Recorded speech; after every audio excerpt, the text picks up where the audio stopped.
Hi there, I'm Heather Plett, and I'm excited to be launching my book into the world, The Art of Holding Space.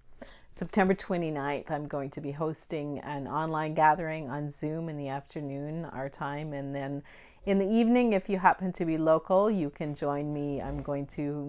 Weather permitting, I'm going to have a socially distanced book signing in my backyard. So you can drop in and we'll have books for sale, and you can also get a book signed by me.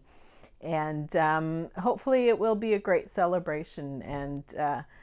But I have to share that it's been with some sadness that everything has been disrupted in terms of this book launch. When I first planned the book launch, I had high hopes. I was going to be traveling the world with it. I was going to be bringing it to my friends in Australia and the Netherlands and Costa Rica and the US, all over the place. And of course, that's not to be. Instead, we have to sit in our homes and reach out to each other across screens. And I must admit that brought up some grief in me. And the last few weeks, I've recognized that I had some reluctance to really go into planning mode for this book launch, partly because I just didn't have the momentum that I'd hoped to have, because I really, really wanted to do in-person gatherings and sit with people in circle.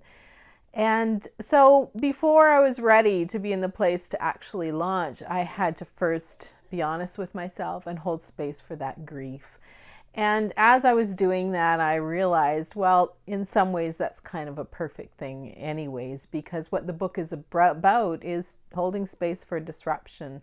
And in the very launch of the book, I've had to hold space for disruption and the feelings that come around disruption. And some of those were grief.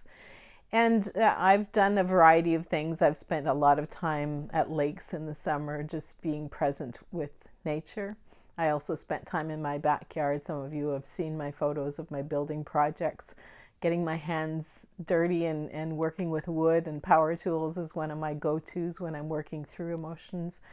And it really has been a support for me. And so I think it's just quite fitting to continue to experience this and recognize that this is what the book is about. And this is the time that the book is meant for. And all of us are going through disruption. And so I'm really hopeful that this book is a tool for all of us who are in places that feel unfamiliar. And right now, for example, many of us are sending kids back to schools that feel very, very unfamiliar, and it's causing a lot of anxiety and fear. And so I hope that in the pages of this book you will find something that will help you stay present and not get totally blown over when those waves of change come.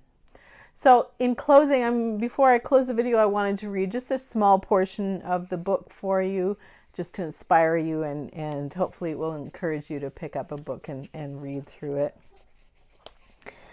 After a couple of years spent working with and writing about holding space, it suddenly dawned on me that there was an important aspect of this concept that I'd missed earlier.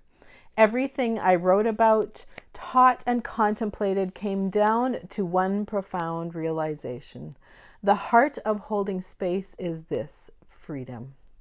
We hold space so that we all may be free.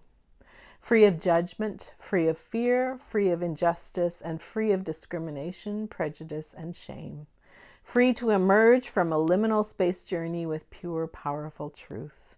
There is no small thing, or this is no small thing, holding space, because no matter its size, for one person or for a group, we hold space to give each other the freedom to do hard and liberating soul work, to heal trauma, to feel deep emotions and express unspoken needs, to transform conflict and rewrite stories of abuse.